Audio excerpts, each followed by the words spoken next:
الحمد لله نحمده ونستعينه ونستغفره ونؤمن به ونتوكل عليه ونعوذ بالله من شرور أنفسنا ومن سيئات أعمالنا من يهده الله فلا مضل له ومن يضلله فلا هادي له ونشهد أن لا إله إلا الله وحده لا شريك له ونشهد أن محمدا عبده ورسوله أما بعد فإن خير الحديث كتاب الله وخير الهدي هدي محمد صلى الله عليه وسلم وشر الأمور محدثاتها وكل محدثة بدعة وكل بدعة ضلالة وكل ضلالة في النار. أعوذ بالله من الشيطان الرجيم. بسم الله الرحمن الرحيم. يا أيها الذين آمنوا آمنوا بالله ورسوله. জনাব সভাপতি সাহেব, উপস্থিত উলামায়ে কেরাম, আমি আমার বক্তব্য শুরু করার আগে মাওলানা আবুল বাশার সাহেব যে কবিতাটি পড়েছেন আপনারা অত্যন্ত আনন্দিত হয়েছেন, আর আমি সবচেয়ে বেশি দুঃখিত হয়েছি। যেহেতু আপনারা বলেছেন সত্য কথা বলতে, এই সত্য কথা বলবো না খুব খারাপ লাগছে, তাই না? দেখুন, আল্লাহ রাব্বুল আলামিন হাদিসে ইরশাদ করেছেন, কোনো লোক সামনে তার প্রশংসা করা যায় না। অতএব মাওলানা আবুল বাশার সাহেব অন্তরের আবেগ তিনি আপনাদের সামনে কবিতার মাধ্যমে যেটা বলেছেন, এটা ওনার অন্তরের আবেগ, কিন্তু এই আবেগটা যার পক্ষে হয় তার সামনে বলা সুন্নত নয়। তিনি তার এই আবেগটাকে আমি গ্রহণ করেছি দোয়া হিসাবে, যে তিনি তার অন্তর থেকে তিনি যে দোয়াগুলো করেন সেই দোয়াগুলোই কিন্তু তিনি তার এই কবিতায় বলেছেন।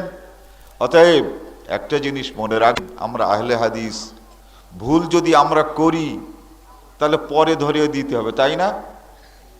নামাজের মধ্যে যখন কোনো জায়গাতে কোনো ভুল হয়, লোকমা না দিয়ে ইমাম সাহেবের নামাজ শেষ হওয়ার পরে বলতে হবে, হুজুর আপনার একটা সেজদা কম হয়ে গেছে, তাই তো?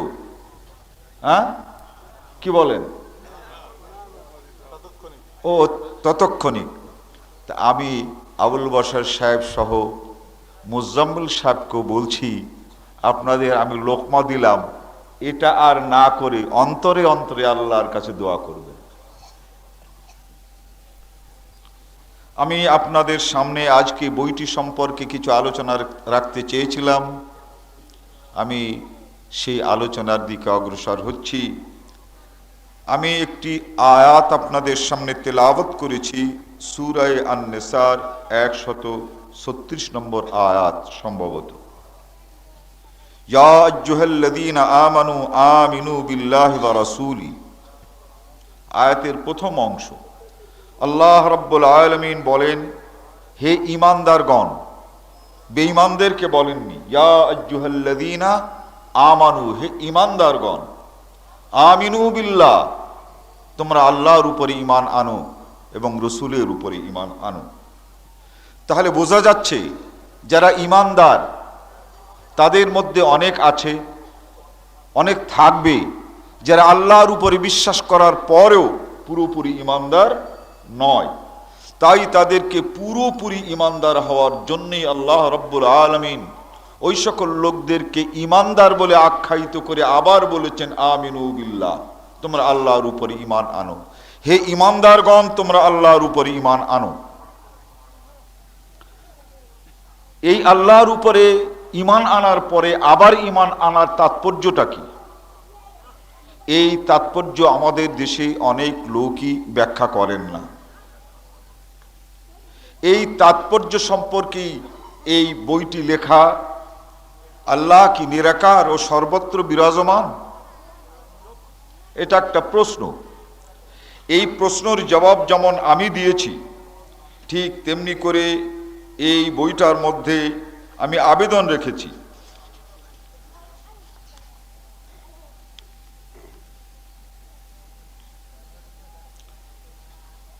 কোরআন ও হাদিসে অভিজ্ঞ কোনো আলেম যদি আমাদের বর্ণনার ব্যাপারে কোনো ভুল ধরতে পেরে থাকেন, তাহলে দলিল প্রমাণ সহ লিখিতভাবে প্রেরণ করলে পরবর্তী সংস্করণে সংশোধনী সংযুক্ত করব ইনশাআল্লাহ।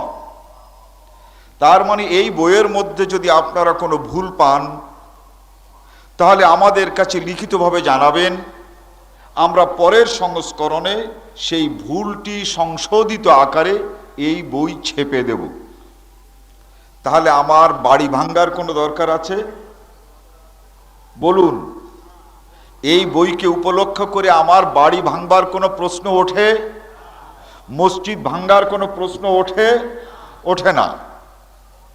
তবু তারা এটা করলেন কেন? বিষয়টি একটু বুঝবার ব্যাপার আছে।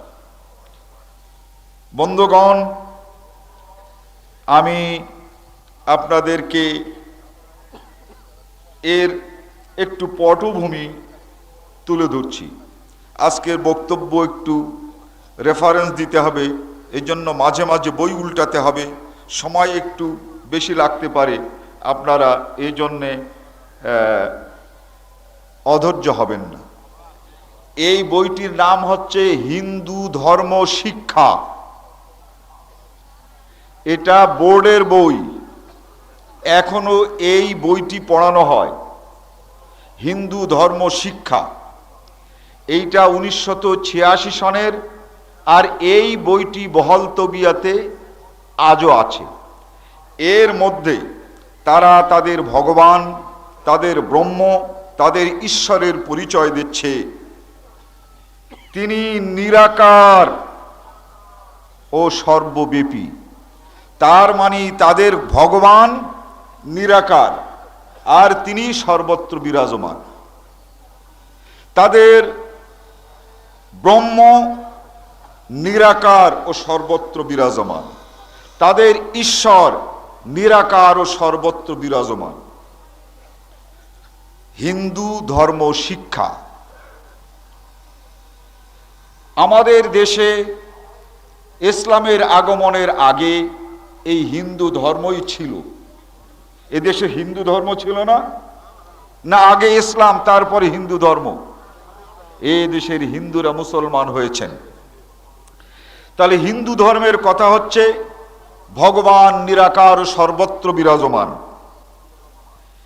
এই বইটি পেয়ে আমি যখন দেখলাম 1985 সনে, ভুল বলছি 1995 সনে আমি আল্লাহ নিরাকার সর্বত্র বিরাজমান এই বইটি লিখলাম। এর ভিতরে আমি দেখালাম আল্লাহ নিরাকার নন, সর্বত্র বিরাজমান নন। আল্লাহ নিরাকার এই কথাটি হিন্দু ধর্ম থেকে গ্রহণ করা হয়েছে, আর আল্লাহ সর্বত্র বিরাজমান এই বইটা থেকে গ্রহণ করা হয়েছে। যেমন ঈশ্বর নিরাকার ও সর্বত্র বিরাজমান, আমাদের এই ইসলাম ধর্মে ঈশ্বরের জায়গাতে আল্লাহকে দিয়ে আল্লাহ সর্বত্র বিরাজমান এবং নিরাকার। এ বইটি ইসলাম ধর্ম শিক্ষা। এটা 1994 সনে। এই 94 সনের বইয়ের মধ্যে আল্লাহর পরিচয় আকায়েদ এখানে লেখা আছে। আল্লাহ তিনি অদৃশ্য, তিনি নিরাকার অথচ সর্বত্র বিরাজমান। হিন্দু ধর্মের বইতে ভগবান নিরাকার সর্বত্র বিরাজমান, আর মুসলমান ধর্ম শিক্ষা দিচ্ছে আল্লাহ নিরাকার সর্বত্র বিরাজমান। বলুন কোনো পার্থক্য আছে? নাই। 94 সনে 95 সনে এই বইটি লিখে আমরা বোর্ডকে এই বইটা দেই এবং বোর্ড এটা গ্রহণ করে। এর রসিদও আমাদের কাছে আছে। এই বইটা লেখি 1995 সনে। বুঝতে পেরেছেন? আচ্ছা। আর আল্লাহ নিরাকার সর্বত্র বিরাজমান ইসলাম ধর্ম শিক্ষায় থাকে 94 সনে। 94 সনের পর 95 সনে এই বইটি বোর্ডের কাছে দেওয়ার পর বোর্ড এই বইটি, ওই একই বই, এটার নামও ইসলাম ধর্ম শিক্ষা, দেখুন এতেই আল্লাহর পরিচয় ওই আকায়েদের এক জায়গাতেই, সেই জায়গাটাই তারা লিখছেন সংশোধন করে, আল্লাহ তিনি অনাদি, অনন্ত, চিরঞ্জীব, চিরস্থায়ী। কিন্তু এখানে তার পরে লেখা আছে তিনি নিরাকার ও সর্বব্যাপী। তিনি নিরাকার অথচ সর্বত্র বিরাজমান। এই আল্লাহ যে নিরাকার ও সর্বত্র বিরাজমান, এই বইটি পাওয়ার পর 1 বছর পরে, অর্থাৎ এই বইটি 96 সনের বই আমি এনেছি, 96 সনের বইতে গভর্নমেন্ট এটা সংশোধন করে নিরাকার ও সর্বত্র বিরাজমান বাদ দিয়ে শুধু লিখেছেন আল্লাহ তিনি অনাদি, অনন্ত, চিরঞ্জীব, চিরস্থায়ী। কিন্তু এরপরে যে নিরাকার সর্বত্র বিরাজমান, এইটা এই বইয়ের সংশোধন হলো। তাহলে সংশোধন হলো কবে? বই লিখলাম 95 সনে, আর সংশোধন হলো 96 সনে। এরপরে আমার বাড়ি ভাঙ্গার দরকার কি? প্রশ্ন ওঠে না? তাহলে আমার মসজিদ ভাঙ্গার দরকার কি? এটা তো গভর্নমেন্ট সংশোধন করে নিল। আল্লাহ নিরাকার ও সর্বত্র বিরাজমান এই বইতে আর নেই। যে বইটাকে উপলক্ষ করে আমি বই লিখলাম, তারা পরের বছর এটাকে সংশোধন করেছে। এরপরে কারণটা কি? বন্ধুগণ, মূল কথা হচ্ছে এই যে এই দেশের মানুষ যারা আহলে হাদিস হচ্ছেন, তারা কেউ আসমান থেকে অবতীর্ণ হন নাই। গত মাসে একটি সার্ভে খুলনাতে হয়েছে, ছেলেরা করেছে। প্রথম একটি মসজিদ ছিল 1956 সন থেকে শুরু করে 81 সন পর্যন্ত, আর 81 সন থেকে শুরু করে বর্তমানের এই সন পর্যন্ত খুলনা মিউনিসিপ্যালিটিতে একটি মসজিদের জায়গাতে 22টি মসজিদ। এখানে আহলে হাদিস 22টি মসজিদে আজ নামাজ পড়ছে। এই মানুষগুলো আসছে কোথার থেকে? এই বাংলাদেশের মানুষ যারা আহলে হাদিস ছিল না, তারা আহলে হাদিস হয়ে এই সকল মসজিদে আহলে হাদিস হিসেবে নামাজ পড়ছে। মানুষ কেন আহলে হাদিস হচ্ছে? কেন তার বই পড়ে আহলে হাদিস হচ্ছে? কেন তার বক্তব্য শুনে আহলে হাদিস হচ্ছে? ব্যক্তিগতভাবে এটাই হচ্ছে আমার উপরে তাদের রাগ। বই কোনো ফ্যাক্টর নয়। বই যেহেতু এ বই প্রথমটা লেখা হলো 1995 সনে, আমার এই বইয়ের মধ্যে আল্লাহ নিরাকার নন, সর্বত্র বিরাজমান নন, এটা আমি লিখেছি। যদি অপরাধ করে থাকি তাহলে 1995 সনে আমার মসজিদ ভাঙা উচিত ছিল। তার কারণ লেখা হয়েছে তো 95 সনে। তো 1995 সনে বাড়ি আক্রমণ করার কথা ছিল, কই 1995 সনে হলো না তো? কেন এ বছর এটা ভাঙা হলো? তার কারণ হচ্ছে আহলে হাদিসদের দাওয়াত শুধু আমি একাই দেই না, আর চতুর্দিকে যখন আহলে হাদিসের দাওয়াত দিচ্ছে, মানুষ ক্রমশ আহলে হাদিস হচ্ছে। এই আহলে হাদিস হওয়াটার জন্যই তারা আমার উপরে ক্ষোভ এবং আহলে হাদিসদের উপরে ক্ষোভ। বন্ধুগণ, এই বইয়ের ভিতরে যে কথাগুলো আমি বলেছি, তথ্য মন্ত্রণালয় থেকে এটাকে সংগ্রহ করেছি। যারা শিক্ষিত লোক তারা জানেন, প্রত্যেকটা বই প্রথম তথ্য মন্ত্রণালয় যায়। আমার কাছে এই যে জিনিসটা দেখছেন, এটা আমার বইয়ের তথ্য মন্ত্রণালয়ে সাবমিট করেছে এই দেশের এসবি ডিএসবিরা, আর তারই একটি অংশ এটার থেকে আমি আপনাদেরকে কিছু বলবো। মূল কথা হচ্ছে এই যে এই রকমের বই বাংলাদেশে এটা আমি প্রথম লিখি। আল্লাহ রাব্বুল আলামিন সম্পর্কে এর আগে বাংলাতে আর কেউ লেখে নাই। মদিনা মুনাওয়ারা থেকে আকীদা দুরুস্ত করে আমাদের যে সকল লোকেরা এই বাংলাদেশে আসেন আকীদা তাদের দুরুস্ত হয়, কিন্তু জনসাধারণের আকীদা দুরুস্ত করার জন্য সরাসরি কোনো বই এর আগে বাংলাতে এভাবে আসে নাই। বন্ধুগণ, যারা এই আক্রমণটি করেছেন তারা যে হানাফি নন এটা আমি এই বইতে প্রমাণ করেছি। আমি আপনাদেরকে, এমন কোনো মানুষ আমাদের বাংলাদেশে নেই যে একটা কলেমা পড়ে না, বিশেষ করে হানাফি। আমানতু বিল্লাহি কামা হুয়া বিআসমাইহি ওয়া সিফাতিহি ওয়া ক্বাবিলতু জামিআ আহকামিহি ওয়া আরকানিহি, এটা মাদ্রাসার ৬ষ্ঠ শ্রেণীর পাঠ্য। আমানতু বিল্লাহ, আল্লাহর উপরে ঈমান এনেছি। কামা হুয়া, ওই আল্লাহ যেমন। প্রশ্ন ওঠে না ওই আল্লাহ কেমন? আমরা ঈমান আনছি, আমি ঈমান আনছি আল্লাহর উপরে। কামা হুয়া, যেমন ওই আল্লাহ, যেমন আল্লাহ, ওই আল্লাহ, আল্লাহর উপরে যে ঈমান আনলাম ওই আল্লাহ কেমন? আপনি তো বললেন যেমন। যেমনের ব্যাখ্যা লাগবে না? যেমন বুঝতে হবে না আল্লাহ কেমন? আপনি তো বললেন আল্লাহ যেমন, তার উপরে ঈমান আনলাম, তা আল্লাহটা কেমন?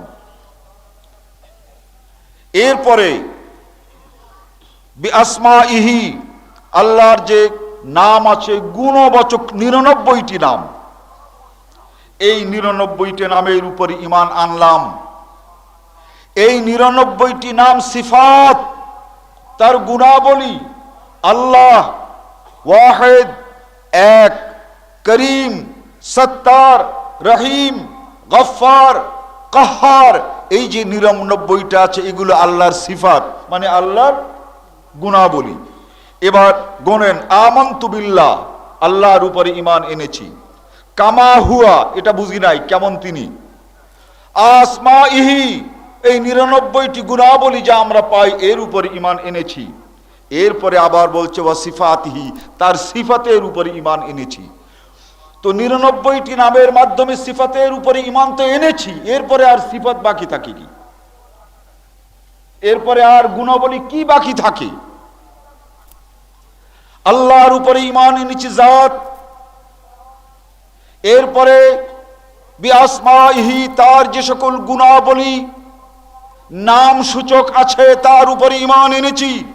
তো আল্লাহর উপরে ঈমান এনে ১ নম্বরে আল্লাহর সত্তার উপরে ঈমান এনেছি।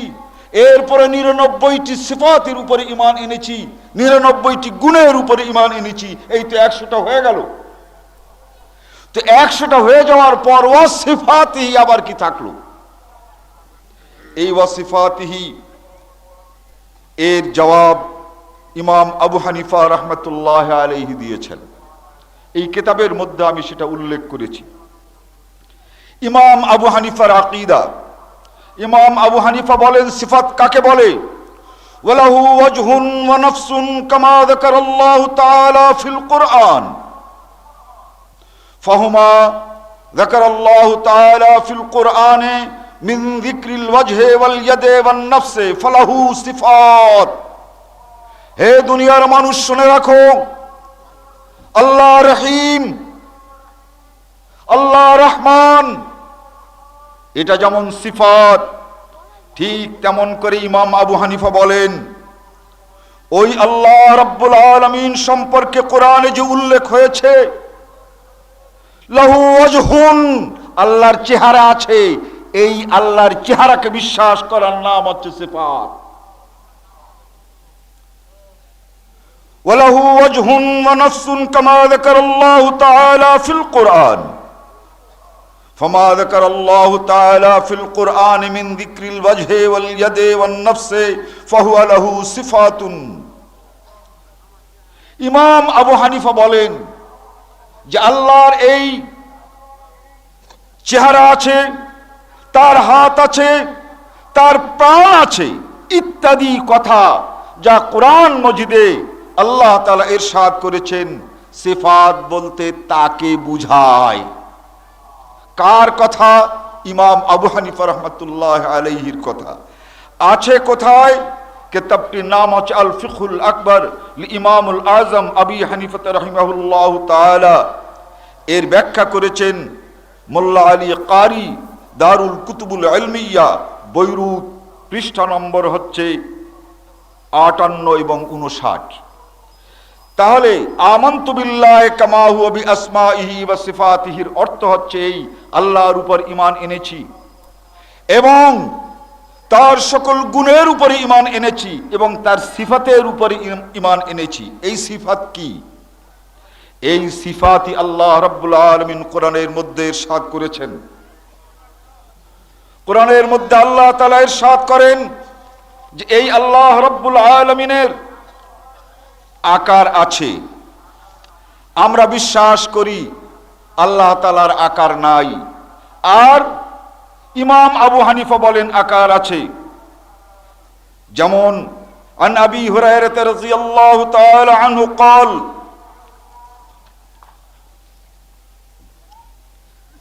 قال رسول الله صلى الله عليه وسلم اذا قاتل احدكم فليجتنب الوجه فإن الله خلق آدم على صورته। আল্লাহ রাসূল ইরশাদ করেন, হে মুসলমান, কোন মানুষকে যদি শাস্তিমূলক ভাবে হত্যা করতে হয়, ফালইয়াজতানিবিল ওয়াজহ, খবরদার তার মুখে মারবে না। কোথায় মারবে না? মুখে মারবে না। যেহেতু আল্লাহ তাআলা মানুষকে, আদম আলাইহিস সালাতু ওয়াস সালাম তথা এই মানুষকে তিনি তার সূরতে তৈরি করেছেন। সূরত শব্দের অর্থ আল মুনজিদ, সূরত আশ-শাকল, মিসবাহুল লুগাত, সূরত মানে হচ্ছে শাকল। আপনারা মাদ্রাসার পাঠ্য আগামী কালকে ক্লাস 9-10 এর যে পাঠ্য আছে সেই পাঠ্যর ভিতরে কিতাবুল আদব, যেখানে সালামের কথা প্রথমেই আছে, সালাম কিভাবে দিতে হবে, এই খণ্ডের প্রথম হাদিসটা পড়ে দেখবেন। নবী মুহাম্মদুর রাসূলুল্লাহ সাল্লাল্লাহু আলাইহি ওয়াসাল্লাম বলেন, শোনো, আমি আদমকে আমার সূরতে তৈরি করেছি। ওইখানে ছেলেদেরকে বোঝানো হয়েছে বিভিন্ন আরবি শব্দের অর্থ কি। এখানে সূরত স্পষ্ট পাবেন আকার। তাহলে আল্লাহ রাব্বুল আলামিন তার আকার আছে। নবী মুহাম্মদুর রাসূলুল্লাহ সাল্লাল্লাহু আলাইহি ওয়াসাল্লাম বলছেন, আর আমরা বলছি আল্লাহ রাব্বুল আলামিনের আকার নাই। আল্লাহকে যারা বিশ্বাস করে তারা ঈমানদার না বেঈমান? ঈমানদার। আল্লাহকে যারা বিশ্বাস করে তারা কি? ঈমানদার। ইয়া আইয়ুহাল্লাযীনা আমানু আমিনু বিল্লাহ, তোমরা আল্লাহর উপর ঈমান আনো। তার মানে আল্লাহকে যারা বিশ্বাস করেছো, তোমরা বিশ্বাস করো যে আল্লাহ রাব্বুল আলামিনের আকার আছে। মানে আল্লাহকে বিশ্বাস করে কিন্তু আল্লাহর আকারকে বিশ্বাস করে না। তাদেরকে বলা হয়েছে ইয়া আইয়ুহাল্লাযীনা আমানু আমিনু বিল্লাহ। বন্ধুগণ, এরপরে আমি দীর্ঘ বক্তব্য রাখবো না। আল্লাহর চেহারা, ওয়ালিল্লাহিল মাশরিক ওয়াল মাগরিব ফাইনামা তুওয়াল্লু ফাসাম্মা ওয়াজহুল্লাহ।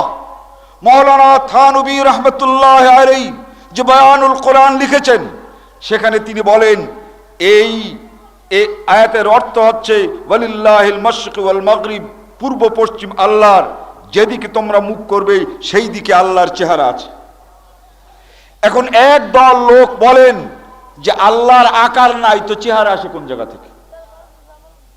একদল লোকের বক্তব্য হচ্ছে আল্লাহর আকারই নাই, তাহলে চেহারা আসে কোথা থেকে? ওরা আল্লাহকে বিশ্বাস করে কিন্তু আল্লাহর যে চেহারা আছে তা বিশ্বাস করে না। এই জন্য আল্লাহ বলেছেন ইয়া আইয়ুহাল্লাযীনা আমানু আমিনু বিল্লাহ, যারা আল্লাহকে বিশ্বাস করো আল্লাহর চেহারা আছে এটাও বিশ্বাস করো। ইমাম আবু হানিফা এখানে বলছেন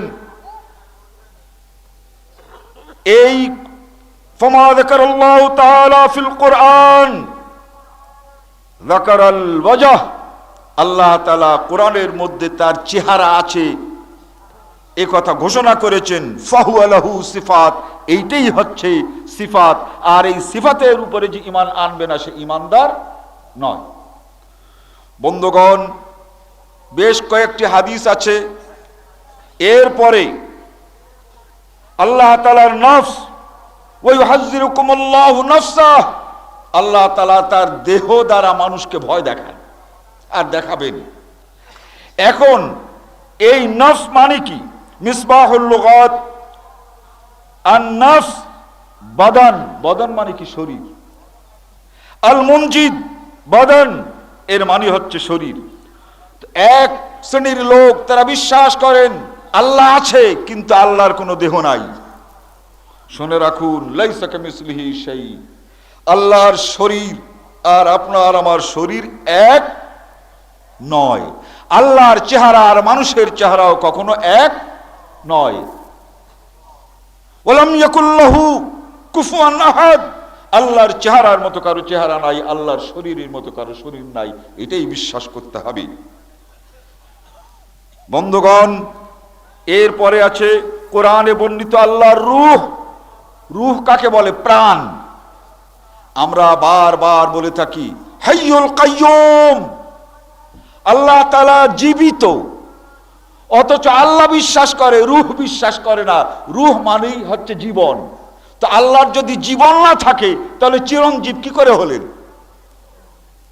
এই কথাগুলো এই কিতাবে আমি আল্লাহর রূহ আছে। মনে করুন কোন একটি লোক ভালোবাসে, তার ভালোবাসা নাকে থাকে না কানে থাকে? বলতে পারেন ভালোবাসা কোথায় থাকে? নাকে, অন্তরে। তা আল্লাহ যখন ভালোবাসেন তাহলে আল্লাহর ভালোবাসা থাকে কোথায়? অন্তরে, কলবে থাকে। ঠিক এভাবে আল্লাহর কলব আমি এখানে ব্যাখ্যা করেছি। এরপরে আল্লাহ রাব্বুল আলামিন তিনি ঘৃণা করেন, ওয়াল্লাহু লা ইউহিব্বুজ জালিমিন, জালেমদেরকে আল্লাহ ঘৃণা করেন। আচ্ছা, এই ঘৃণা করেন, এই ঘৃণাটা অন্তরে থাকে না কানে থাকে? তাহলে আল্লাহর অন্তর আছে না নাই? ইয়া আইয়ুহাল্লাযীনা আমানু আমিনু বিল্লাহ, আল্লাহকে বিশ্বাস করছো অথচ আল্লাহর অন্তর আছে এটা বিশ্বাস করছো না। যারা করো না তারা ঈমানদার নও। ঠিক তেমনি করে আল্লাহ রাব্বুল আলামিন গুনাহ মাফ করেন না করেন না? করেন। তাহলে আল্লাহর ক্ষমা গুণ আছে। এই ক্ষমাটা এটা থাকে কোথায়? হাতে না পায়? অন্তরে। তাহলে আল্লাহর অন্তর আছে। তবে আল্লাহর অন্তর একমাত্র সেই আল্লাহর যেমন অন্তর হতে পারে তেমন কোনো মানুষের বা কোনো প্রাণীর অন্তরের মতো নয়। আল্লাহর মায়া মমতা আছে কিনা? আছে। আল্লাহ মায়া করেন, আল্লাহর মমতা, আল্লাহ রহমানুর রহিম, বিসমিল্লাহির রহমানির রহিম। ঠিক তেমনি করে আল্লাহ রাব্বুল আলামিন রাগ হন, যুরিবাত আলাইহিমুজ জিল্লাতু ওয়াল মাসকানাতু ওয়া বাউ বিগাযাবিন মিনাল্লাহ। আল্লাহ তাআলার রাগ আছে। রাগটা থাকে কোথায়? বাম হাতে না ডান হাতে? অন্তরে। তাহলে আল্লাহর রাগ আছে, এটা অন্তরে থাকে। এভাবে আল্লাহ রাব্বুল আলামিন প্রতিশোধ গ্রহণ করেন। ফান্তাকামনা মিনহুম ফাগরাকনাহুম ফিল ইয়াম। আল্লাহ রাব্বুল আলামিন হযরতে মূসা আলাইহিস সালাতু ওয়াস সালামকে দাওয়াতের জন্য পাঠালেন, কিন্তু এই কিপ্তি জাতি, ফিরাউনের জাতি, তার আল্লাহ রাব্বুল আলামিন তার প্রেরিত নবী হযরতে মূসা আলাইহিস সালাতু ওয়াস সালামকে মানতে চাইল না, অনেক কষ্ট দিল। এরপরে আল্লাহ রাব্বুল আলামিন বললেন, ফাসরি বিইবাদি, আমার এই বান্দাদেরকে নিয়ে তুমি রাতে পালিয়ে যাও। হযরতে মূসা আলাইহিস সালাতু ওয়াস সালাম তিনি বনি ইসরাঈলদেরকে নিয়ে মিসর থেকে পালিয়ে যাওয়ার চেষ্টা করেন, কিন্তু এই শত্রুরা তথা ফিরাউনের লোকেরা হযরতে মূসা আর বনি ইসরাঈলদেরকে ঘিরে ফেলে। বনি ইসরাঈলের লোকেরা বলে, ইন্নাহুম লামুদরাকুন, হে মূসা ওরা তো আমাদের ধরে ফেললো। ওরা পিছনের দিকে, ডান দিকে, বাম দিকে আর সামনের দিকে সমুদ্র। আমরা এখন মরবই, সমুদ্রে আমাদের ঝাঁপ দিতে হবে। ডান দিকে আমরা পালাতে পারছি না, বাঁ দিকে আমরা পালাতে পারছি না, পিছনের দিকে পালাতে পারছি না, আমরা পালাবো কোথায়? ইন্নাকুম লামুদরাকুন, ওরা তো আমাদেরকে ধরে ফেলবে, এখনই আমাদেরকে কেটে ফেলবে। আল্লাহ রাব্বুল আলামিন বললেন, হে মূসা আযরিব বিআসাকাল বাহর, তোমার হাতে যে লাঠি আছে সেই লাঠি দিয়ে আঘাত করো, সেই লাঠি দিয়ে এই সমুদ্রে, এই নদীতে আঘাত করো। আঘাত করার সঙ্গে সঙ্গে রাস্তা হয়ে গেল 12টা। বনি ইসরাইলরা এই 12 রাস্তা দিয়ে পার হচ্ছে। ফিরাউন তার লস্কর, তার লোকেরা এসে দেখে যে তারা সমুদ্র পেরিয়ে যাচ্ছে পথের মধ্য দিয়ে, অতএব ওদের সহ্য হলো না। এই ফিরাউন আর তার লস্করেরা এই বনি ইসরাইলদেরকে ধরবার জন্য ওই পথ দিয়ে এগোতে লাগলো। দুই দিকে পানি দাঁড়িয়ে গেছে আর 12টি পথ হয়ে গেছে। ওরা মনে করেছে এই পথ দিয়ে আমরাও বোধহয় যেতে পারবো এবং ওদেরকে ধরতে পারবো। যখন এরা নদীর মাঝখানে পৌঁছেছে আর মুসলমানেরা বনি ইসরাইলের উপরে পার হয়ে গেছে, আল্লাহ রাব্বুল আলামিন দুই দিকের পানি আবার যথাস্থানে দিয়ে এদেরকে ডুবায় মারলেন।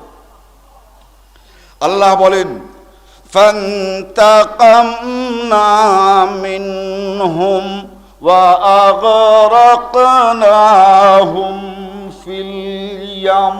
ফান্তাকামনা, আল্লাহ বলেন আমি তাদের প্রতি প্রতিশোধ নিয়েছি। তাহলে আল্লাহ রাব্বুল আলামিনের প্রতিশোধ নেওয়ার ইচ্ছাও জাগ্রত হয়। এটা থাকে কোথায়? কলবে। আল্লাহ আন আবি হুরায়রা রাদিয়াল্লাহু তাআলা আনহু قال قال رسول الله صلى الله عليه وسلم فزحك الله تعالى الى رجلين يقتل احدهما الاخر। নবী মুহাম্মদুর রাসূলুল্লাহ সাল্লাল্লাহু আলাইহি ওয়াসাল্লাম বলেন, কিয়ামতের দিন দুজন লোককে দেখে আল্লাহ তাআলা হাসবেন। আল্লাহ তাআলা কি করবেন? ফায়াজহাকাল্লাহ, আল্লাহ তাআলা ফায়াজহাকাল্লাহ, আল্লাহ তাআলা হাসবেন। ভাই, হাসে হাত দিয়ে না পা দিয়ে? হ্যাঁ, যাই হোক, যা দিয়ে হাসে আল্লাহ তাআলা হাসবেন। কেন? আরবি এবারটা পড়ছি না। একজন মানুষ মুসলমান হওয়ার আগে আর একজন মুসলমানকে সে মেরে ফেলেছিল। তাহলে কাফের থাকা অবস্থায় যে মুসলমানকে মেরেছে ওই মুসলমান শহীদ হয় নাই? শহীদ হয়ে গেছে। কিছুদিন পর যে ব্যক্তি একজন মুসলমানকে শহীদ করেছে সে আবার নিজে মুসলমান হয়ে গেছে। মুসলমান হয়ে যাওয়ার পর সে আবার যুদ্ধে গিয়েছে। যুদ্ধে যাওয়ার পর এই মুসলমানটি আবার শহীদ হয়ে গেছে। তাহলে যে হত্যা করেছিল সে ব্যক্তি মুসলমান হয়ে শহীদ হলো, আবার যে ব্যক্তি নিহত হয়েছিল সেও তো শহীদ হলো। এই দুই শহীদ যখন জান্নাতে যেতে থাকবে, আল্লাহ রাব্বুল আলামিন এই দুই শহীদকে দেখে হাসবেন। যদি তার দেহ না থাকে হাসবেন কেমন করে? কোরআনের বর্ণনায় আল্লাহ তাআলা বলেন, কুল ইন্নাল ফাযলা বিয়াদিল্লাহ। এই দুনিয়ার যত সম্পদ আর সুখ আল্লাহর হাতে। তো আল্লাহর হাত তো নাই, তিনি তো নিরাকার। আর আল্লাহ বলেন আল্লাহর হাতে, তাহলে আল্লাহর হাত আছে না নাই? একদল মানুষ আল্লাহকে বিশ্বাস করে কিন্তু আল্লাহর হাত আছে এটা বিশ্বাস করে না। তাদের কি বলা হয়েছে? ইয়া আইয়ুহাল্লাযীনা আমানু, ওই সকল লোক যারা আল্লাহকে বিশ্বাস করো, আল্লাহর অঙ্গ প্রত্যঙ্গ এই হাত বিশ্বাস করো, নতুবা তোমরা মুসলমান হতে পারবে না। আল্লাহ রাব্বুল আলামিনের হাত আছে। عن عبد الله بن عمر قال قال رسول الله صلى الله عليه وسلم يطوي السماوات يوم القيامة ثم يأخذهن بيده اليمنى ثم يطوي الأرض بشماله। মুসলিম। কিয়ামতের দিন আল্লাহ রাব্বুল আলামিন তার ডান হাতে সমস্ত আসমানকে ডান হাতে নেবেন আর জমিনকে বাঁ হাতে নেবেন। তাহলে আল্লাহর হাত আছে, তাও ডানও আছে আর বামও আছে। সেগুলোকে আমাদের হাতের মতো না, যেমন আল্লাহ তেমন তার হাত। যেমন আল্লাহ তেমনই তার হাত, আমাদের এই হাতের সঙ্গে কোনো তুলনা তার নাই। বন্ধুগণ, আল্লাহ রাব্বুল আলামিনের যেমন হাত আছে, এই হাতের আঙ্গুলও আছে। আন আব্দুল্লাহ ইবনে আমর قال قال رسول الله صلى الله عليه وسلم ان قلوب بني ادم كلها من اصبعين من اصابع الرحمن। আল্লাহ তাআলা বলেন, দুনিয়ার সকল মানুষের এই যে হৃদয়, এটা আল্লাহ রহমানের দুই আঙ্গুলের মাঝখানে। তাহলে হাত আছে, আবার আঙ্গুলও আছে, কিন্তু তারা বলছেন আল্লাহ নিরাকার। তো নিরাকারের হাত আসে কোথার থেকে, আবার আঙ্গুল কোথার থেকে আসে? আল্লাহ রাব্বুল আলামিনের আঙ্গুল কয়টা? عن عبد الله بن مسعود قال جاء حبر من اليهود إلى النبي صلى الله عليه وسلم فقال يا محمد إن الله يمسك السماوات يوم القيامة على أصبع والأرضين على أصبع والجبال والشجر على أصبع والماء والثرى على أصبع وسائر الخلق على أصبع ثم يهزهن فيقول أنا الملك أنا الله فضحك رسول الله صلى الله عليه وسلم تعجبا। বন্ধুগণ, ইবনে মাসউদ বলেন, নবী মুহাম্মদুর রাসূলুল্লাহ সাল্লাল্লাহু আলাইহি ওয়াসাল্লামের কাছে একজন ইহুদি পণ্ডিত এসেছেন। এসে বলছেন, তুমি তো নবী বলে দাবি করো। বলে, হ্যাঁ। তাহলে বলো, তুমি ওহীর মাধ্যমে জানতে পেরেছো কিনা কিয়ামতের দিন আল্লাহ রাব্বুল আলামিন এই দুনিয়াকে এক আঙ্গুলের উপরে রাখবেন।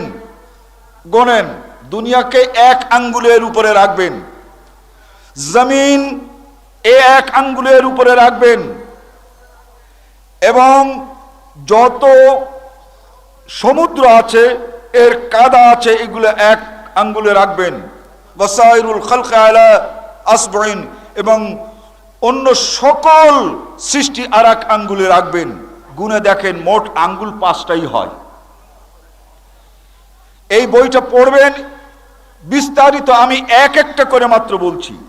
তাহলে আল্লাহ এই হাদিসটি মুত্তাফাক আলাইহি হাদিস। আল্লাহ রসুল বললেন যে আল্লাহ 5টি আঙ্গুলে 5টি জিনিস রাখবেন। তাহলে আল্লাহর হাত আছে, হাতের আঙ্গুল আছে, তাও আবার 5টা। ইয়া আইয়ুহাল্লাযীনা আমানু আমিনু বিল্লাহ, হে ঈমানদারগণ, যারা আল্লাহকে বিশ্বাস করেছো, আল্লাহর এই অঙ্গ প্রত্যঙ্গ সম্পর্কে বিশ্বাস করো। عن أبي الدرداء قال قال رسول الله صلى الله عليه وسلم خلق الله آدم حين خلقه فضرب كتفه اليمنى فأخرج ذريته ببيضاء كأنهم الزر। رسول صلى الله عليه وسلم বলেন যে আল্লাহ রাব্বুল আলামিন হযরত আদম আলাইহিস সালাতু ওয়াস সালামকে সৃষ্টি করে তার পিঠে তার এই হাতের এই অংশ রাখলেন। এই অংশটাকে আমরা কি বলি? তালু। এই তালু রাখলেন। তাহলে আল্লাহর হাত আছে, আল্লাহর হাতে তালুও আছে। আল্লাহ রাব্বুল আলামিন ওয়াল্লাহু বাসীরুম বিল ইবাদ, আল্লাহ তাআলা দেখেন, কিন্তু তার দেহ নাই, চোখও নাই। কথা বুঝতে পারছেন? বিশ্বাস কেমন? আল্লাহকে বিশ্বাস করে, বলে আল্লাহ দেখেন। তো আল্লাহ দেখেন কি দিয়ে? যদি চোখ না থাকে তো দেখতে পারেন? আল্লাহু বাসীরুম বিল ইবাদ। আমি এখানে আল্লাহ রাব্বুল আলামিন যে দেখেন ব্যাখ্যা করেছি। এরপরে আল্লাহ কি শোনেন না? শোনেন না। আল্লাহু সামিউন আলিম, আল্লাহ শোনেন। যখন শোনেন, তাহলে কান আছে। সেই কানটা কি আমার কানের মতো না আপনার কানের মতো? লাইসা কামিসলিহি শাইউন, সেই কানের সঙ্গে কোনো কানের তুলনা হবে না। আল্লাহ রাব্বুল আলামিন থাকেন কোথায়? ওই বলছে না সর্বত্র বিরাজমান। আর রহমানু আলাল আরশিস তাওয়া, আল্লাহ থাকেন কোথায়? আরশে আছেন না? আল্লাহ সর্বত্র বিরাজমান। আল্লাহ বলেন আল্লাহ আরশে আছেন, আর আল্লাহকে বিশ্বাস করার পর একদল লোক বলে আল্লাহ সর্বত্র বিরাজমান। আল্লাহ রাব্বুল আলামিন সর্বত্র বিরাজমান নন, তিনি আরশে আছেন। এই কথাটাকে আমি ব্যাখ্যা করেছি। আল্লাহ আসেন এবং যান। عن أبي هريرة رضي الله تعالى عنه قال قال رسول الله صلى الله عليه وسلم ينزل ربنا তাবারাক ওয়া তাআলা কুল্লা লাইলাতিন ইলাস সামাঈদ দুনিয়া হিনা ইয়াবকি সুলুসুল লাইলিল আখির মুত্তাফাকুন আলাইহি। আল্লাহ তার নবী বলেন, প্রত্যেক রাত্রের শেষ অংশে আল্লাহ তাআলা দুনিয়ার আসমানে আসেন। কোন আসমানে আসেন? দুনিয়ার আকাশে আসেন। তাহলে থাকেন তিনি আরশে, আর আসেন তিনি প্রথম আকাশে, আর এই আরশ হচ্ছে সপ্ত আকাশের উপরে। তাহলে আল্লাহ আসেন যান, এটা কি পাখির মতো উড়ে আসেন না পায়ে হেঁটে আসেন? ইয়াউমা ইউকশাফু আন সাকিন ওয়া ইউদআউনা ইলাস সুজুদ। সূরা আল কলম আল্লাহ বলেন, কিয়ামতের দিন আল্লাহ রাব্বুল আলামিন মানুষকে তার পা বের করে দেবেন। অর্থাৎ এই টাকনু থেকে নিচের দিকে গিট পর্যন্ত যে জায়গা, এটাকে বলা হয় সাক। এই জন্য নেসফ সাক জামা পরে না। তো কিয়ামতের দিন আল্লাহ তাআলা তার এই পা বের করে দিবেন। তাহলে আল্লাহর পা কোরআনে বলে আছে, আর একদল লোক বলে যে আল্লাহ নিরাকার। তাদের জন্যই আল্লাহ তাআলা বলেছেন, ইয়া আইয়ুহাল্লাযীনা আমানু আমিনু বিল্লাহ, যারা আল্লাহকে বিশ্বাস করো, সেই আল্লাহ নিজে তার কোরআনে পায়ের কথা বলেছেন, সেটাও বিশ্বাস করো। عن أبي سعيد الخدري رضي الله تعالى عنه قال سمعت رسول الله صلى الله عليه وسلم يقول يكشف ربنا ساقه فيسجد كل مؤمن ومؤمنة। কিয়ামতের দিন আল্লাহ রাব্বুল আলামিন পা বের করে দেবেন। যারা ঈমানদার তারা সিজদা করতে পারবে, নারী পুরুষ সকলে। কিন্তু যারা ঈমানদার নয় তারা আল্লাহকে সিজদা করতে গিয়ে সিজদা করতে পারবে না, সোজা হয়ে পেছনের দিকে পড়ে যাবে। তাহলে আল্লাহ তাআলার পা আছে। عن أبي هريرة قال قال رسول الله صلى الله عليه وسلم فالنار تمتلأ حتى يضع الله رجله يقول قط قط متفق عليه। কিয়ামতের দিন এই জাহান্নাম বলবে, হে আল্লাহ, আমার পেট ভরে নাই, আরো আমি গুনাহগার চাই। আল্লাহ রাব্বুল আলামিন তিনি তার পা ওই জাহান্নামের মুখে ঠেসে ধরবেন। জাহান্নাম তখন বলবে, কত কত, না আল্লাহ আর চাই না, আর চাই না। তাহলে আল্লাহর পা আছে। এক দল লোক আল্লাহকে বিশ্বাস করে কিন্তু আল্লাহর পা বিশ্বাস করে না। عن جرير بن عبد الله قال قال رسول الله صلى الله عليه وسلم إنكم سترون ربكم عيانا متفق عليه। আল্লাহ রাসূল বলেন, কিয়ামতের দিন আল্লাহকে এই চোখ দিয়ে আল্লাহকে দেখা যাবে। এখন বলেন, যা দেখা যায় সেটা যদি নিরাকার হয় তবু তো দেখা যায়, যায় না? এই বাতাস আমাদের মাঝে আসে না নাই? কিন্তু এটাকে আমরা দেখতে পাচ্ছি কেন? যেহেতু এর কোনো আকার নাই। ঠিক আল্লাহ বলেন দেখা যাবে, তাহলে নিশ্চয়ই তার আকার আছে। কেমন করে দেখবেন? বন্ধুগণ, আপনারা আগামীকালকে মাদ্রাসার পাঠ্য মিশকাত শরীফের প্রথম অধ্যায় নামাজের ফজিলত, মসজিদের ফজিলত, এই জায়গাটায় দেখবেন আল্লাহ নবী মুহাম্মদুর রাসূলুল্লাহ সাল্লাল্লাহু আলাইহি ওয়াসাল্লাম বলেন, আমি আল্লাহ রাব্বুল আলামিনকে দেখেছি ফি আহসানি সূরাতিন, সুন্দর একটি আকারে আল্লাহকে দেখেছি। তো আল্লাহকে যদি দেখে থাকেন তাহলে তার কোনো আকার ছিল না, ছিল না। আর এরা বলেন যে আকার নাই। বন্ধুগণ, সময় বেশি নেব না। একদল লোক বলে আল্লাহর হাত আছে, পা আছে, চোখ আছে, হৃদয় আছে, কিন্তু এইগুলো হচ্ছে কুদরতি হাত। কথা বুঝতে পেরেছেন? এইগুলো কুদরতি চোখ, এইগুলো কুদরতি হাত, এ কুদরতি পা। এটা আসল পা না, কুদরতের পা। বলে না, বলে না।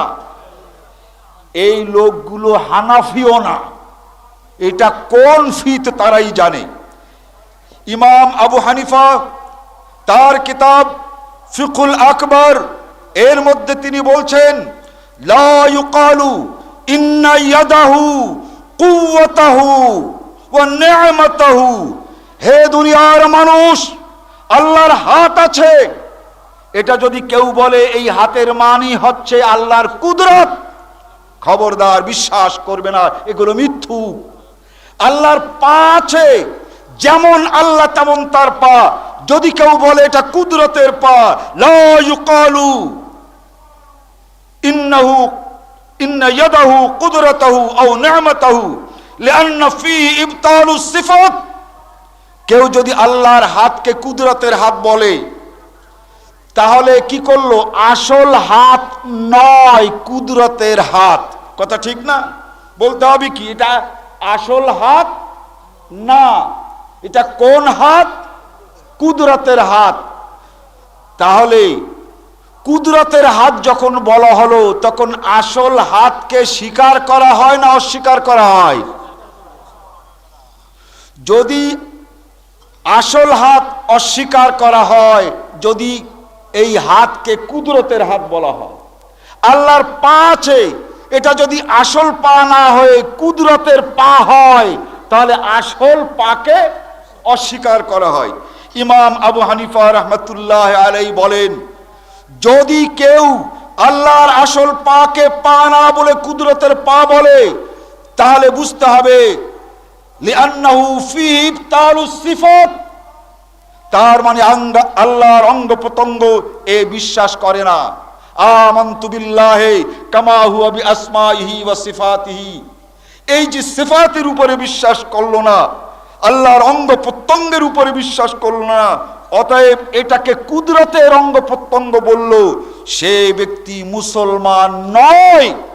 কে বলছেন? ইমাম আবু হানিফা।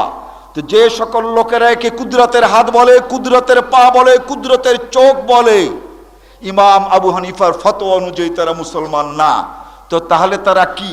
ইমাম আবু হানিফা বলেন, হুয়া আহলুল কদর ওয়াল ইতিজাল, ওই মানুষগুলো অমুসলিম মুতাজিলা, ওরা কাফের মুতাজিলা। কে বলছেন? ইমাম আবু হানিফা। বন্ধুগণ, আজকে এই হানাফি ভাইরা আমার আগের বক্তা বলেছেন, ফিকহও পড়ে না, ইমাম আবু হানিফার আকায়েদের কিতাবও পড়ে না। কোর্টে যখন ইমাম আবু হানিফার কিতাব থেকে এটা আমি পড়ে শোনালাম, তখন খুলনা অঞ্চলের আঞ্চলিক মুফতি আজম সাহেব বললেন যে ওই কিতাব আমাদের কাছে নাই। কোর্টে শুনে দেখবেন ম্যাজিস্ট্রেট লিখে রেখেছে ওই কিতাব নাই। আমি কিতাব বের করে পড়লাম এবং দেখালাম যে ইমাম আবু হানিফা কি বলেছেন। ম্যাজিস্ট্রেট জিজ্ঞাসা করেন, এই কিতাবটা কি আবু হানিফার? তো উনি বলেন যে হ্যাঁ আবু হানিফার। তাহলে এখানে যা লেখা আছে এগুলো কি আবু হানিফার? তা বলে যে হ্যাঁ আবু হানিফার। তাহলে যে আপনারা অন্য কথা বললেন, বলে যে ওই কিতাব আমাদের কাছে নাই। বললাম, ম্যাজিস্ট্রেট সাহেব, বিচারক আপনি লেখেন, খুলনার এই কেস আমি এফিডেভিট করে আমি নিজে চালাচ্ছি, এবং আমার যিনি উকিল তিনি আইনের দিকটা দেখছেন আর বর্ণনার দিকটা আমিই করি। আমাদের মসজিদের ব্যাপারে একবার জজ কোর্টে কেস হলো, হিসাব করে দেখলাম ওই কেস যে কয় বছর লাগবে তাতে আমার 1.5 লাখ টাকা লাগবে। আমি এফিডেভিট করে বললাম যে এই মসজিদের কেস আমি আব্দুর রউফ বাদী আমি চালাবো। এই জজ কোর্টে আমি, সরকারি উকিল এবং তারা রেখে চলে বেসরকারি আর একজন, তাদের বুদ্ধে আমি জেরা করে আমি সেখানে আমার মসজিদকে টিকায় রেখেছি, আমি আমার পক্ষে রায় পেয়েছি। বন্ধুগণ, কথা হলো এই, যেগুলো মূর্খ এরা বলে যে আমরা মুফতি, লেখাপড়া জানে না। কোর্ট প্রমাণ হয়ে গেছে 3 মুফতির সাক্ষী বাতিল করেছে। বলে যে কি ব্যাপার? বলে ওয়ানাহানু আকরাবু ইলাইহি মিন হাবলিল ওয়ারিদ, আল্লাহ সর্বত্র বিরাজমান। তার অর্থ হচ্ছে যে আল্লাহ এই সাহা রগের ভিতরে, এই যে রগ আছে না, এই রগের মধ্যে আল্লাহ এর চাইতেও নিকটে। তাহলে তো বোঝা যায় যত মানুষ, সকল মানুষের এই রগের মধ্যে আল্লাহ ঢুকে গেছে। আমি বললাম, হুজুর মাননীয় আদালত, এই কিতাবটার নাম জালাল আইন, এটা মাদ্রাসায় পড়ায়। ওয়ানাহানু আকরাবু ইলাইহি মিন হাবলিল ওয়ারিদ, আমি দেখাচ্ছি। এখানে ওরা তাফসীরে পড়ান, ওয়া নাহনু আকরাবু ইলাইহি মিন হাবলিল ওয়ারিদ। এর অর্থ আল্লাহ তাআলা রগের মধ্যে ঢোকেন নাই, আল্লাহ তাআলার জ্ঞান তার এই রগের মধ্যে ঢোকা আছে। আল্লাহ তাআলার জ্ঞান এই রগে আল্লাহ তাআলা নিজের মধ্যে ঢুকে পড়েন নাই। ম্যাজিস্ট্রেট সাহেব জিজ্ঞাসা করেন, এই বইটা কি মাদ্রাসার পাঠ্য? বলে হ্যাঁ। তো এখানে যে যা লেখা আছে আরবি, এটা কি ঠিক? তো উনি বলেন ঠিক। আর আমার কথা বলেন, উনি যে অর্থ করেছেন এটা ঠিক নয়। আমি আবার দেখালাম, এইটা মাআরিফুল কোরআন, মৌলানা মহিউদ্দিন সাহেব তর্জমা করেছেন, সৌদি আরবের নামে ছাপা হয়েছে। বলে হ্যাঁ ঠিক আছে। দেখালাম ওখানে স্পষ্ট আছে যে আল্লাহ জাগার দৃষ্টিতে নিকটবর্তী না, আল্লাহর জ্ঞান মানুষের নিকটবর্তী। এখন ম্যাজিস্ট্রেট সাহেব বলেন, এখানে যে জাগার কথা তো নাই, তাহলে যত মানুষ 2 হাত 4 হাত 5 হাত আছে প্রত্যেকের রগের ভিতরে, রগের কাছে, এটা কেমন? তো উনি বলেন যে ওটা ঠিক না। ম্যাজিস্ট্রেট সাহেব রাগ হয়ে বলছেন, কি ব্যাপার, এটা তো মদিনা শরীফ থেকে আসছে, এটা যদি ঠিক না হয় বেটা আপনার কথা মানবো? নামেন নামেন, আপনার সাক্ষী দেওয়া লাগবে না। 4 মুফতি বাতিল, 1 মুফতি আছে। বন্ধুগণ, এবার আমি আমার বক্তব্য শেষ এখানে করছি যে আসল কথা হচ্ছে এই যে আল্লাহ যে নিরাকার নন, সর্বত্র বিরাজমান নন, এটা ইমাম আবু হানিফা রাহমাতুল্লাহ তারও এটা আকীদা। কিন্তু খবর নাই ইমাম সাহেব বলছেন কি, একদম কোর্টেই বলেছে, এটা আমরা জানি না, এর আগে আমরা জানতাম না। আপনাদের কাছে অনুরোধ, এই যে বইটা, এই বইটা আপনারা কিনুন। আল্লাহ তাআলা ইরশাদ করেন, ইয়া আইয়ুহাল্লাযীনা আমানু আমিনু বিল্লাহ। আল্লাহকে যখন বিশ্বাস করেছেন, এই বিশ্বাসের মধ্যে একটা হচ্ছে আল্লাহর জাত, সেই জাতের উপরে বিশ্বাস করতে হবে, তার সত্তার উপরে বিশ্বাস করতে হবে। সেই সত্তায় আল্লাহ তাআলা কোরআনের মধ্যে যত অঙ্গ প্রত্যঙ্গের কথা বলেছেন সেগুলো বিশ্বাস করতে হবে। এখন মনে করেন আল্লাহ তাআলা সূরা আল কলমের মধ্যে বলেছেন কিয়ামতের দিন আল্লাহ তাআলা তার পায়ের নিচের অংশ বের করে দেবেন, ওয়ায়ুকশাফু আন সাকাইহি ওয়ায়ুদআউনা ইলা সুজুদ। এখন আপনি বললেন আল্লাহর পা নাই, আর আল্লাহ বললেন কি কিয়ামতের দিন আল্লাহ তাআলা তার পায়ের এই নিচের অংশ বের করে দেবেন। তাহলে আল্লাহ বললেন যে আল্লাহর পা আছে, আর আমি বললাম আল্লাহর পা নাই। এটা যদি বলি যে আল্লাহর আকার নাই, তার পাও নাই, অথবা বলি এটা কুদরতের পা, তাহলে আসল পা নাই, কুদরতের পা আছে, কথাটা তাই হয় না? তাহলে হয় কি, এই আয়াতকে বিশ্বাস করা হয় না। আল্লাহ যে আয়াত নাজিল করলেন সেই আয়াতকে বিশ্বাস করা হলো না। ঠিক আল্লাহ নবী মুহাম্মদুর রাসূলুল্লাহ সাল্লাল্লাহু আলাইহি ওয়াসাল্লাম যে সকল অঙ্গ প্রত্যঙ্গের কথা বলেছেন সেইগুলো বিশ্বাস করা হয় না যদি আল্লাহ রসুলের কথা আমরা বিশ্বাস না করি, তাই তো?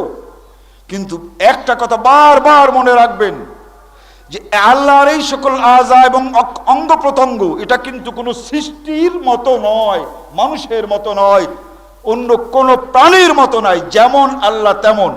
আল্লাহ তাআলা ইরশাদ করেন, ওমান ইয়াকফুর বিল ঈমান ফাকাদ হাবিতা আমালুহু ওয়া হুয়া ফিল আখিরাতি মিনাল খাসিরিন। সূরা মায়দা 5। যে ব্যক্তি ঈমান বিশ্বাস করে না, ঈমান কাকে বলে, আর বিশ্বাস করে না, কোরআনের উপরে ঈমান আনতে হবে না? হবে না? কোরআনের প্রত্যেকটি আয়াতের উপরে বিশ্বাস করতে হবে না? হবে না? হবে। আল্লাহ তাআলা বলছেন, ওয়াসনাইল ফুলকা বিআয়ুনিনা, হে নূহ তুমি আমার চোখের সামনে এই নৌকা তৈরি করে আমি পাহারা দিচ্ছি। ওয়াসনাইল ফুলকা বিআয়ুনিনা, আমার এই 2 চোখের সামনে আমি পাহারা দিচ্ছি, আমি দেখছি।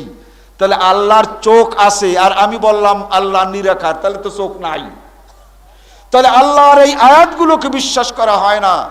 আল্লাহর নবী অঙ্গ প্রত্যঙ্গ সম্পর্কে যে সকল হাদিস বলেছেন সেগুলো বিশ্বাস করা হয় না। আল্লাহ বলেন, আল্লাহকে বিশ্বাস যদি কেউ করে কিন্তু কোরআন এবং হাদিসের ওই আয়াতগুলো যদি কেউ বিশ্বাস না করে, ফাহাবিতা আমালুহু, তাহলে তার জীবনের কোনো আমল গ্রহণযোগ্য হয় না, সব বরবাদ হয়ে যায়।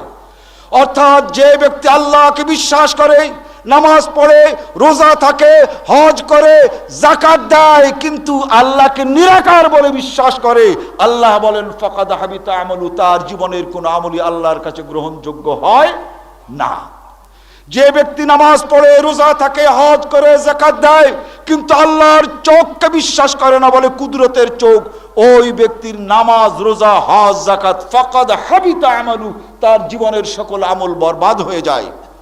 বন্ধুগণ, আমাদের এই বাংলাদেশে হাজার হাজার নয় লক্ষ লক্ষ লোক নামাজ পড়ে না? পড়ে তো, যে রকমের হোক নামাজ পড়ে, বিশ্বাস করে কি আল্লাহ নিরাকার আর সর্বত্র বিরাজমান। তাহলে যত নামাজ পড়েছে কোন নামাজ তাদের হয় নাই। কার কথা? আল্লাহর কথা। ওমান ইয়াকফুর বিআয়াতিল্লাহ, যে ব্যক্তি ওমান ইয়াকফুর বিল ঈমান, কোরআনের আয়াতের উপর ঈমান আনতে হবে, রাসূলের হাদিসের উপর ঈমান আনতে হবে, এই ঈমান যারা আনে নাই ফাকাদ হাবিতা আমালু, তার সকল আমল বরবাদ, তার রোজাও বরবাদ, হজও বরবাদ, যাকাতও বরবাদ। বলুন, এই আকীদা সম্পর্কে সর্বপ্রথম সবক নিতে হবে না আগে নামাজের, আগে আমল, নামাজের সবক না আকীদার সবক? এই আকীদার সবক। এই আকীদার সবকের অভাব আমাদের বাংলাদেশে। এই জন্য এই বইটি লিখেছিলাম 95 সনে। বোর্ড ওই কথা অনুযায়ী সংশোধন করেছে, কিন্তু হুজুররা এটাকে আর মেনে নিতে রাজি না। বইটা লোকেদের কাছে দেয় আর বলে, হুজুর আপনারা ওয়াজ করেন আল্লাহ নিরাকার সর্বত্র বিরাজমান, তো এটা কি? তো বলে ওটা কুদরতের হাত। এই 95 সনের সংস্করণে বলে ওটা আল্লাহর কুদরতের হাত। বলে চোখ, বলে ওটা কুদরতের চোখ। বলে তাই নাকি? আইসা বলে আপনার কথা ঠিক না, আমার হুজুর বলেছে ওই হাত হলো কুদরতের হাত।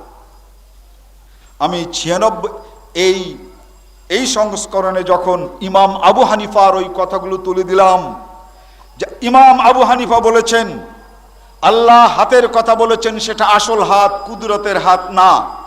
এই সংস্করণ যখন তুলে দিয়েছি তখন দেখেছে সর্বনাশ। এবার তো ইমাম আবু হানিফার উদ্ধৃতি দিয়ে বলেছে যে আল্লাহর হাত আসল হাত, পা আসল পা, চোখ আসল পা, এটা তো কুদরতের না। অতএব এ লোকের বাড়ির কিতাবপত্র যদি ছিনতাই করা না যায়, এর কিতাবপত্র যদি বরবাদ করা না যায়, ইমাম আবু হানিফার আর কোনটা ঠেলে দিয়ে আমাদেরকে আবার বেঈমান বানায় দেয়। আমরা হানাফি, ইমাম আবু হানিফাকে মানি, আর ইমাম আবু হানিফার কিতাব দিয়ে এখন আমাদের সবাইকে বরবাদ করে দিল। এই জন্য তারা আমার এই বাড়ি আক্রমণ করেছে। 472 পিস আসমাউর রিজাল এবং হাদিসের কিতাব ছিনতাই করেছে।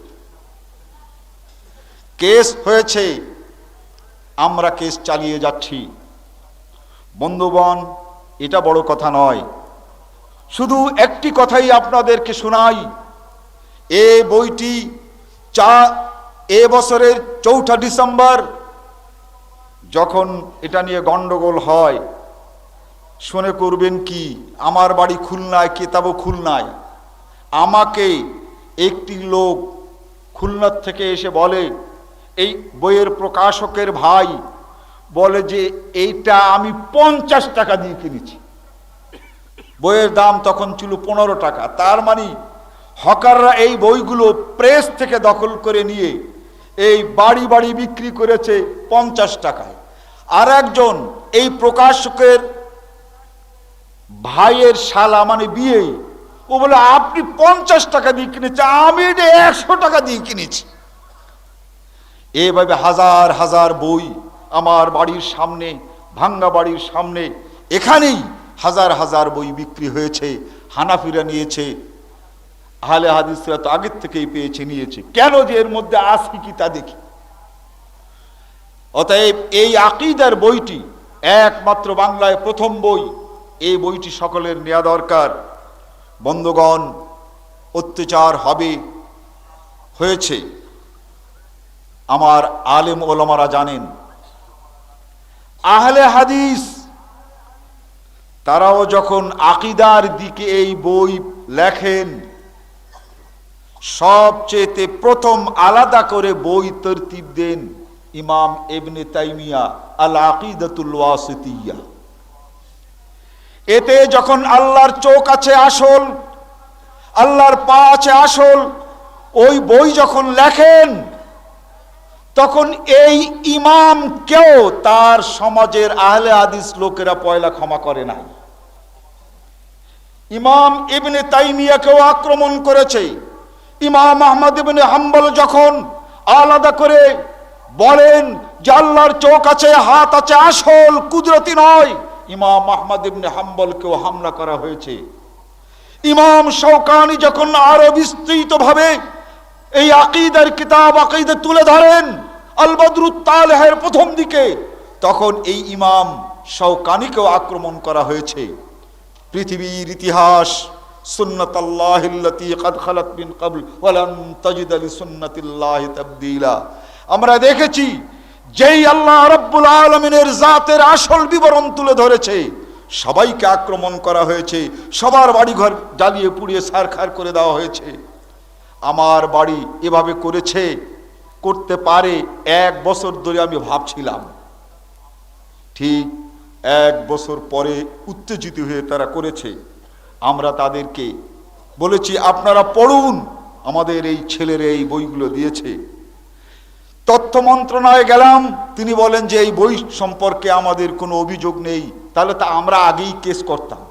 তারা আমাকে এই নথিটা দিলেন যে আমরা আপনার বই আরবি বাদ দিয়ে কেবল বাংলা নথি করে রেখেছি। বন্ধুগণ, আসুন আমরা আল্লাহ রাব্বুল আলামিনকে জানবার চেষ্টা করি, তার জাতকে জানার চেষ্টা করি। আমি আপনাদের সামনে এই যে ইতিহাস বললাম, ধৈর্য ধরে আল্লাহর দ্বীনকে মানুষের সামনে প্রচার করতে গিয়ে বাধার সম্মুখীন হতে হবে। বাধার সম্মুখীন যদি আপনি না হন, তাহলে বুঝতে হবে বাতিলের সঙ্গে আপনার কোথাও মিল হয়ে গেছে, এই জন্য বাতিল আপনাকে ক্ষমা করছে। বাতিলের সঙ্গে কোথাও আপনার কম্প্রোমাইজ হয়ে গেছে, এই জন্য বাতিল আপনার বিরুদ্ধে সোচ্চার নয়। তাই আমি বলবো, লা তাজালু তাইফাতুম মিন উম্মতি যাহিরিনা আলাল হক।